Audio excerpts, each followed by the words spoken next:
Hello दोस्तों, welcome to my channel महिमा creative में आपका स्वागत है। आज हम बिग बैंग थ्योरी के बारे में जानेंगे। बिग बैंग थ्योरी से गैलेक्सीज कैसे फॉर्म हुई, स्टार्स कैसे फॉर्म हुए, प्लैनेट्स कैसे फॉर्म हुए, हमारी अर्थ कैसे बनी, सन हमारा कैसे बना, ये सब के बारे में जानेंगे। एक व्यक्ति थे जिनका नाम था अबे जॉर्ज लेमेत्र। ये एक मैथमेटिशियन थे। इन्होंने ये कहा था कि एक स्मॉल स्ट्रक्चर बॉल है जिसके पास प्रेशर, टेम्परेचर और डेंसिटी इन्फिनिटी है, और ये डेंसिटी और प्रेशर टेम्परेचर के कारण ब्लास्ट होता है। जैसा कि एक बॉल है, बॉल के अंदर हम लगाते हैं क्या, प्रेशर, तो उसमें टेम्परेचर राइज होता है। एक समय ऐसा आता है कि ब्लास्ट हो जाता है, मतलब फट जाता है। ऐसे ही बिग बैंग थ्योरी भी है। जॉर्ज जॉर्ज ने ये कहा कि एक स्मॉल स्ट्रक्चर जो बॉल टाइप में है, उसके अंदर बहुत लार्ज अमाउंट में क्या है, एनर्जी है, और उस एनर्जी के अंदर इतना टेम्परेचर और प्रेशर इन्फिनिटी है। तो विस्फोट किया। जब वो विस्फोट किया तो एनर्जी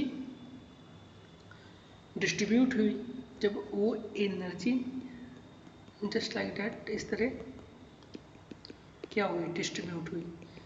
जब एनर्जी डिस्ट्रीब्यूट हुई तो उसके फ्यू मिनट में, मतलब फ्यू मिनट में ही न्यूक्लियाई फॉर्म हुआ। क्या हुआ दोस्तों, न्यूक्लियाई फॉर्म हुआ।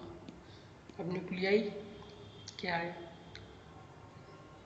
Electron, sorry neutron, electron and proton form हुआ, मतलब बने। फिर उसके बाद हमारे सब एटॉमिक पार्टिकल्स हाइड्रोजन बने। फिर अब फिर यही हाइड्रोजन पूरे यूनिवर्स में फैल गया। तो ये हमारा बन गया क्या, यूनिवर्स। यूनिवर्स यूनिवर्स हमारा ब्रह्मांड ऐसे बना है, ठीक है। फिर ये जहाँ पर हाइड्रोजन की मात्रा ज़्यादा हो गई, वहाँ का टेम्परेचर राइज होगा। जब जहाँ का टेम्परेचर राइज होगा तो वहाँ पर फिर हाइड्रोजन हाइड्रोजन फिर आपस में क्या करेंगे, थर्मल न्यूक्लियर फ्यूजन 10 सेल्सियस में। और हमारा सेकेंड एटम बनेगा क्या, हीलियम। क्या बनेगा दोस्तों, हीलियम। यह हीलियम आगे चल के हाइड्रोजन और आपस में क्या करेंगे, रिएक्ट।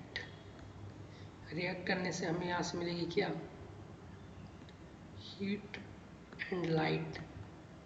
और जिसके पास हीट एंड लाइट होती है उसको हम लोग क्या कहते हैं, स्टार। और वो हमारा कौन सा स्टार है, सन। तो आपने देख लिया कि हमारा सन कैसे फॉर्म हुआ है।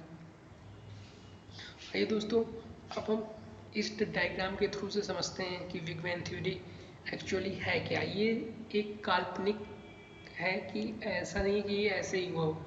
ये काल्पनिक है, मतलब ऐसा सोच सोच के, मतलब कुछ ऐसा हुआ होगा तब जॉर्ज लेमेत्रे ने इस थ्योरी को दिया।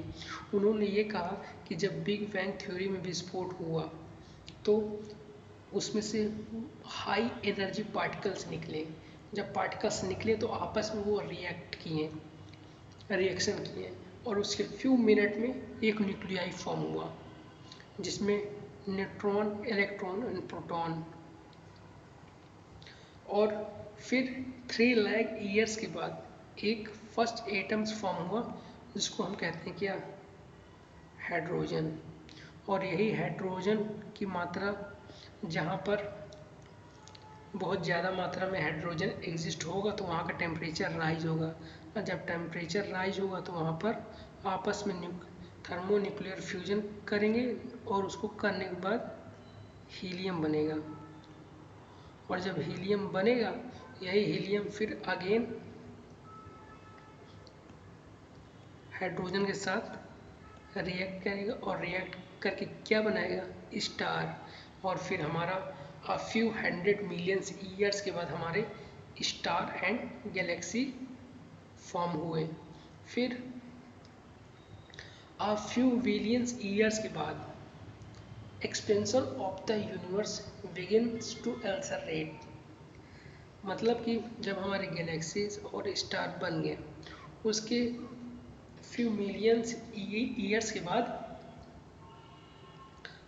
हमारी जो एटमॉस्फेयर मतलब कि यूनिवर्स में जो डस्ट पार्टिकल्स थे तो उनके पास जब स्टार तो बन गया तो अब सोलर प्लैनेट मतलब कि उनका खुद का एक प्लैनेट भी तो बनेगा जो उनके अराउंड घूमेगा, जैसे सन के अराउंड हमारे प्लैनेट घूमते हैं।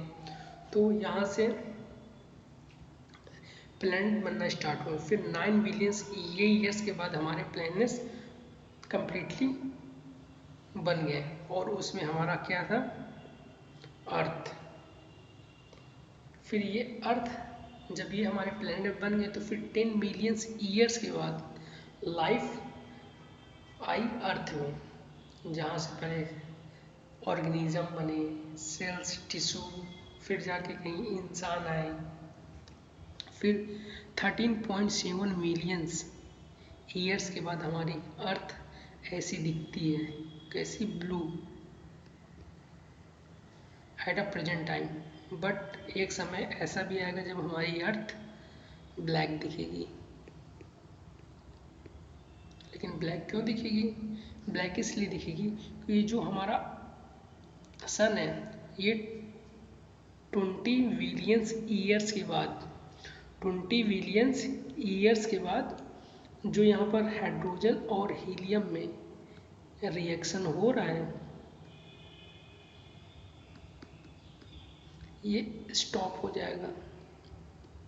जब ये स्टॉप हो जाएगा तो यहाँ से हमें हीट एंड लाइट नहीं मिलेगी, इसके कारण से अर्थ से लाइफ खत्म हो जाएगी और फिर से यूनिवर्स वही कोल्ड एंड डार्क दिखेगा। अगर आपको वीडियो अच्छी लगी हो तो लाइक एंड सब्सक्राइब करना ना भूलें। Thank you.